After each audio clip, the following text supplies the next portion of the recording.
Hello, this is Dave Hearn from the Photo Geezers with episode 5.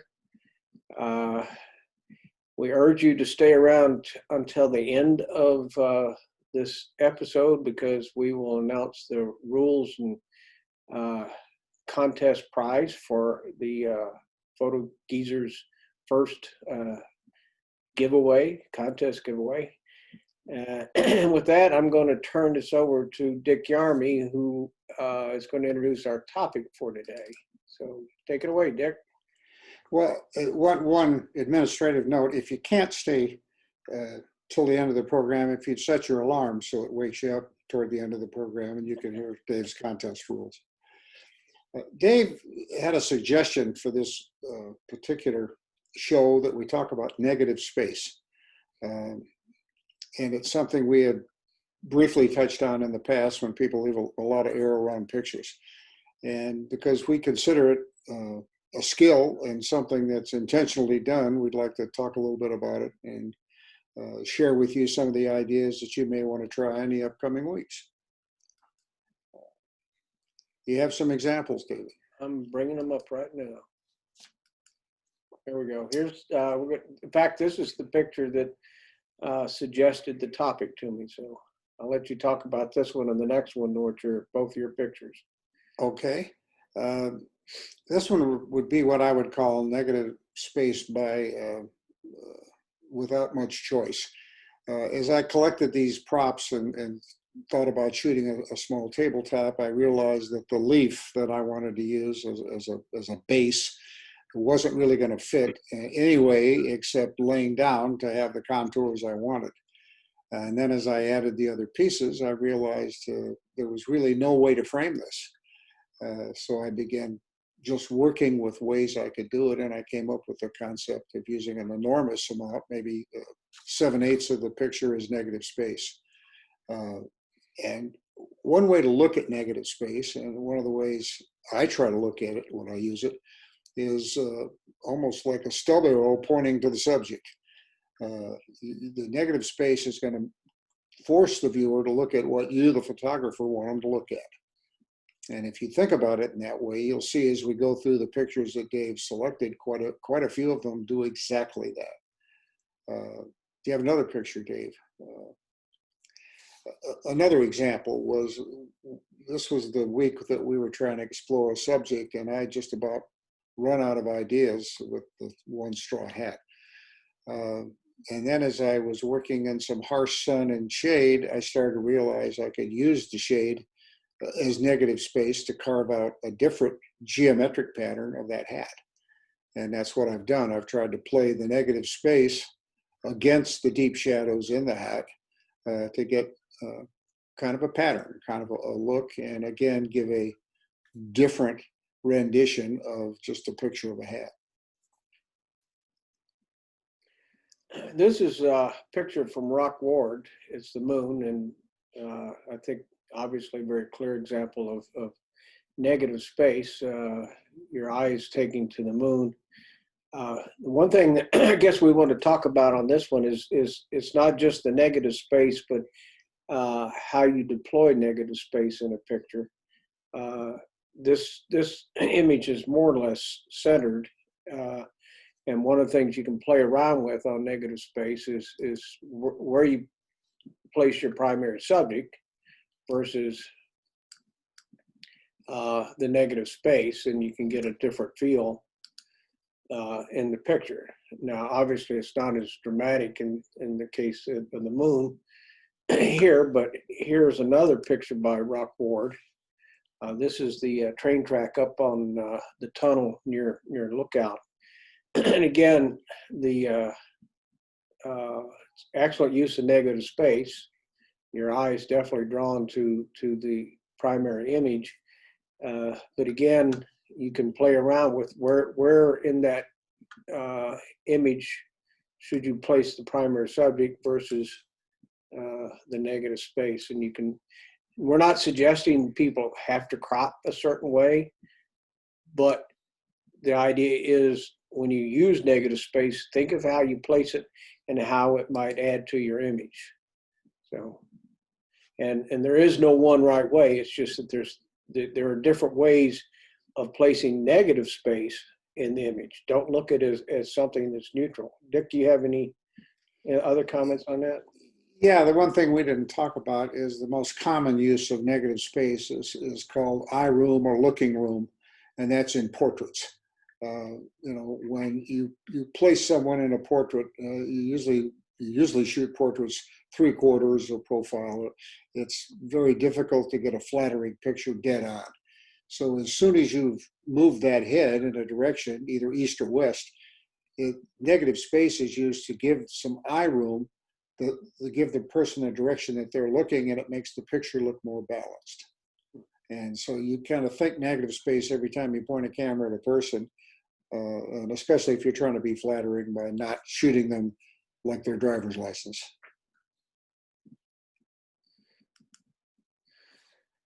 This is kind of a classic example. This is Buzz Yoder's picture, I believe. And it is an example of kind of classic look of the lonely tree or trees on the horizon placed very low, and then the negative space in the sky. You see this deployed quite often, but it's always effective.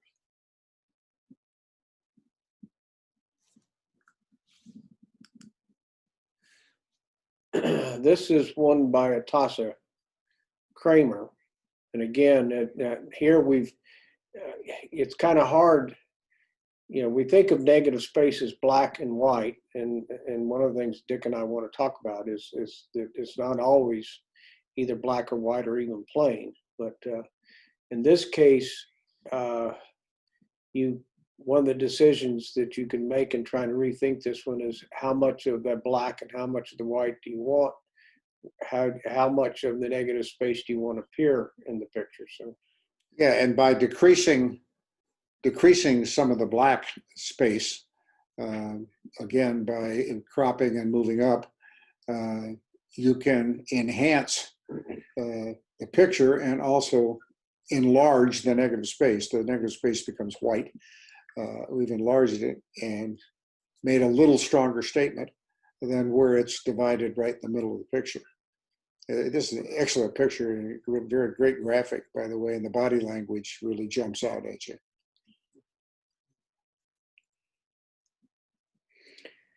This is a picture by Marion Ward, I think, again, taken up in Virginia. And Dick and I both really like this in terms of there's a couple of things here. Obviously, it's not black or white. There's that blue-gray mist in the horizon. But usually in landscape photography, you look for a foreground, midground, and background. And in this particular case, you have this hay bale in the front. You have hay bales in the forest on the horizon midground, and the background is actually the negative space. So here I believe also you adjusted this picture a little bit. I think Marion had a little more foreground in her original. Yes, and I believe, yeah, you took some of that off, which gave you a larger amount of negative space at the top, I believe. Right. Which again gets back to one of the things that we want to emphasize is it's not just using negative space, but how much of the image you want the negative space to occupy. And again, I think we say this about every picture, but there is no rule. There is no right and wrong. Right. It is your opportunity as a photographer to draw the viewer's attention to what you want to draw it to. And however you do it, when you're done, it's right. As I said to Dave the other day, it's your wall or your frame. You do what you want to do. I think most of you have seen this Sue Janke photo of Simpy, Judd Redfield's dog that is since deceased, but and was displayed in one of the highlights. But again, in portraiture, negative space is quite often deployed.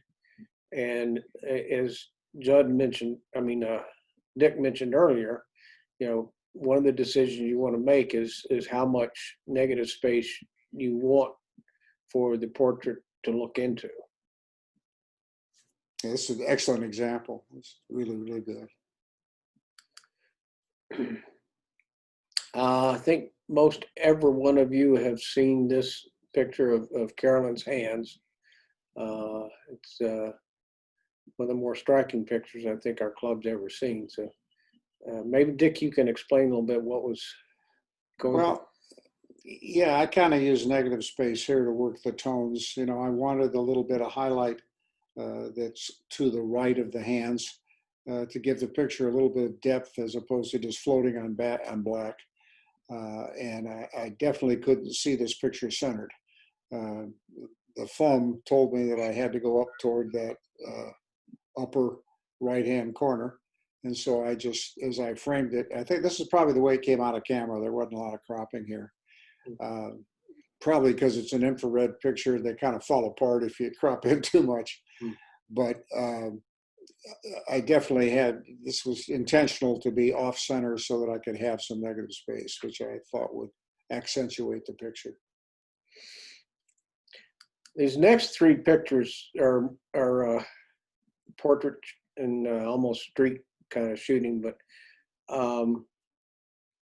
what we want to emphasize is that you don't have to have a plain background to think of the area beyond your primary subject as negative space. Dick, I think you talked a little bit about that yesterday. How you yeah. My thought was that it's anything that's not being any large expanse that's not being filled with subject can be considered negative space and used that way, especially like in street work like this. If you can throw it out of focus, that helps a lot, makes it a lot more negative. If I'd shot this like at f/16 and that shoreline over there was sharp, it really would be hard to consider it negative space. But the fact that it doesn't have any definition, I think, helps make it negative space.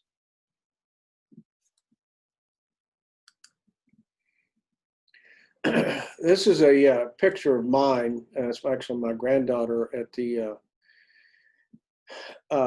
Greek amphitheater in Syracuse, Sicily.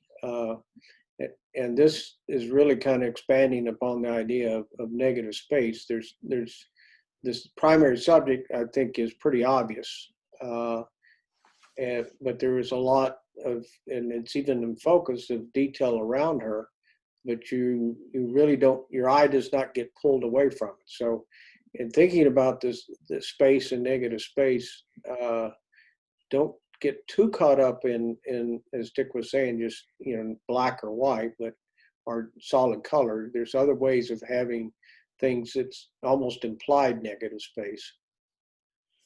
Again, it's the arrow concept of the negative space is forcing you to look at what the photographer wants you to look at, and yet capturing some environment, some context to the picture.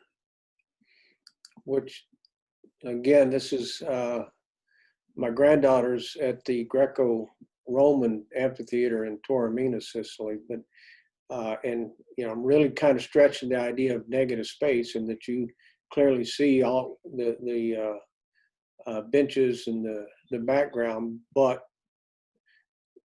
it's easily determined what the subject is in this picture. Yeah, again, getting back to what we keep saying, there's no rules. But the interesting thing about it is it does tell you that you do not have to crop in to make your point. You can make your point with a picture by light, by focus, by negative space, by placement. All you want to do is draw that eye to where you want it to be. Recessive and dominant colors work. All sorts of tricks or technique, to be more accurate, that can draw the viewer's attention to what you would like them to look at, what made you want to take the picture. This is a Sue Janke picture, and with her iPhone, some of the features she has on it, she deploys negative space quite a bit for flowers and nature shots. So, and again, you can always play around with how much of that space you want, where you want that space to be positioned. Here on these orchids, she has it a little more offset to one side, so you have more negative space on the left than you do on the right. And one of the things that's kind of interesting in this one, if you're looking at the top up here, which I like, because of how the things going out of focus, you actually have these orchid kind of fading into the negative space, and you get this idea of almost this orchid falling down. It's falling out of focus at the same time it's losing light, which gives it the appearance of motion. Right. So this is a really good example of how negative space can add a lot of meaning to a picture. But like we said before, you don't just have to have black. This is a Sam Maynard picture of it. I think that's a, what was it? What do they call it? Tiger lily? No, I can't remember the name of it. Oh, Turk's cap. It's a Turk's cap, I believe. But again, the blue sky is forming the negative space. And of course, we also have the added advantage of having complementary colors, which adds to it. But if you put this in black and white, then you would have a gray negative space and would still be quite effective. And I guess kind of the lesson that comes out of this is that when you've snapped your picture and then you go into Snapseed or Luminar or however you're processing things, don't be too quick to just crop in or to center. Take a few seconds and look at it and say, how could I have made this a little better when I framed it, when I shot it, and then play with it, look at it, try different compositions, and then settle on something that you think highlights your picture, your subject the best. Yeah, I think a big learning, and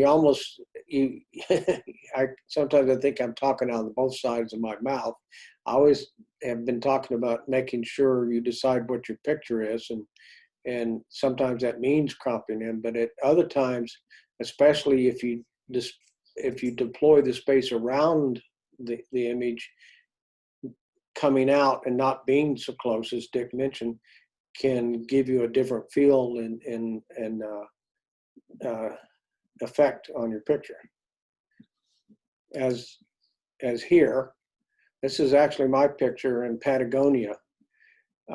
This is a crane on Amarga Lake in Patagonia, and it is a landlocked saltwater lake that has lots of strip in it, and these cranes feed on it. The other reason I got to negative space as a topic is I just was watching a video where a man who's a very good bird shooter talked about the importance of using negative space when you're shooting birds.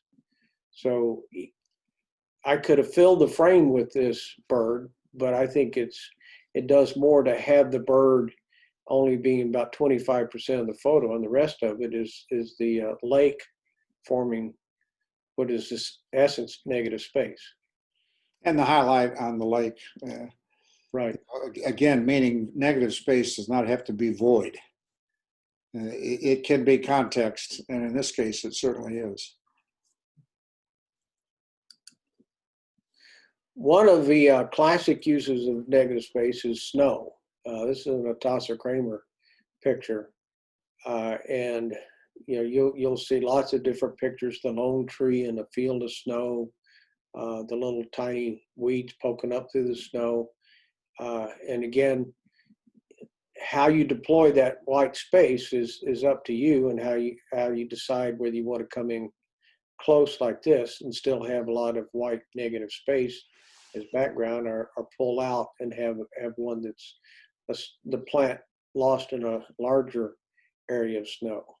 Well, even though the dark and light are reversed in the concept. This is very similar to vignetting a picture. Having the white negative space all the way around it shoves your eye right into the subject, the same way that having dark all the way around something makes it work. So this is a natural vignette, a lightning vignette made by negative space, which is, to me, quite interesting. This is Sidney Wilson picture, and I thought I was stretching it, maybe included as an example of negative space, but Dick immediately jumped on it, and there was a couple of things about this that jumped out at Dick. Dick, you want to talk about it? Well, the fact that she's used the light blue in the texture as negative space, then drawing your attention to the rust. I'm not sure what she shot this off. I know she did might be a double exposure, and she did some stuff on a horse trailer, but she has really brought out these beautiful textures. But to me, I consider all that light blue area negative space and incredibly well used. I'm not sure. I don't see what she shot it with. Well, and I think the thing you mentioned yesterday, which went right by me, but how blue is a receding color, and red is an advancing color. So the color scheme on this and is another thing to consider on negative space, as with Sam Maynard's picture, where blue is receding and orange and reds or warm tones are advancing. It's a way of adding, with just color and negative space, depth to a picture. And I'm also so glad that you can remember what I said yesterday, because I sure can't. Thank you. Yeah, I don't have your cool hat and glasses though. I know, but you don't have my age either. Okay. Okay.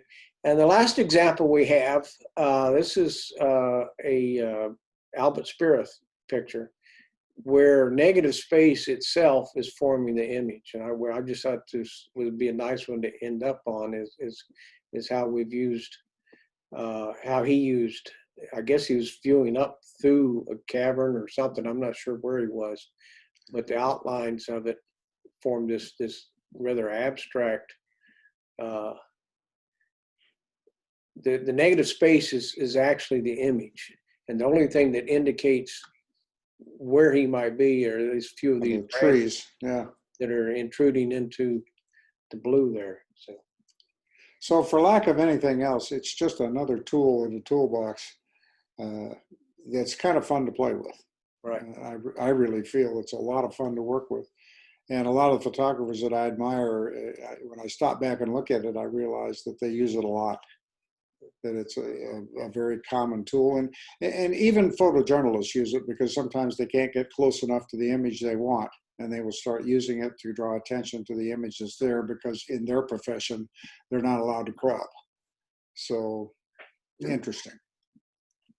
So with that, your assignment next time is to try to go out and see how you might deploy negative space in some images. So obviously all images are welcome, but next time you're shooting, think about the space around your primary subject.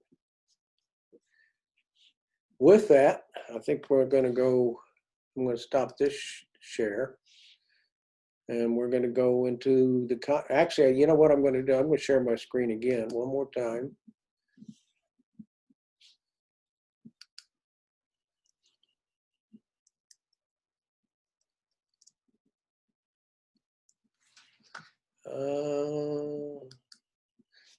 I thought I had this pulled up, but the Canon camera back. There we go. So, contest. The prize is a Canon Deluxe backpack, roughly $50 value. We have this backpack, a new backpack, donated to us by Jim Ingram. He did it just before we got all locked down, and I've been having it sit in my closet. But you can see it's a very nice backpack. And contest rules are between starting today and, let me check my notes here. I think it's June 10th. To be eligible, you have to submit 3 new images. 3 images taken between today, the 29th of May, and June 10th, and submitted. They don't have to be negative space necessarily, just the usual images you go out and try to make, but they have to be new images. And then once you've submitted those, your name will go into a hat to be drawn out on when we have our next meeting on June 12th. So there are no other rules other than submit 3 photos, and they all have to be new photos. But we're not going to judge the best photo or anything like that. It's just submit 3 images like you normally would, and you're eligible for the drawing. But we're very proud to announce our first contest. It's called Help Claire Clean Out the Front Hall Closet Contest. That's right. Claire says, when are you going to get rid of that? So with that, I guess we'll close out. There's Thank you, everybody, again for the images, the good images this week. Yeah, and I will. The slideshow will, and on both Adobe and the YouTube will be up this afternoon, as well as the recording of this. So with that, Dick, wherever you are with that nice hat and glasses, and we'll say goodbye. Thank you. Thank you all for watching. Bye-bye.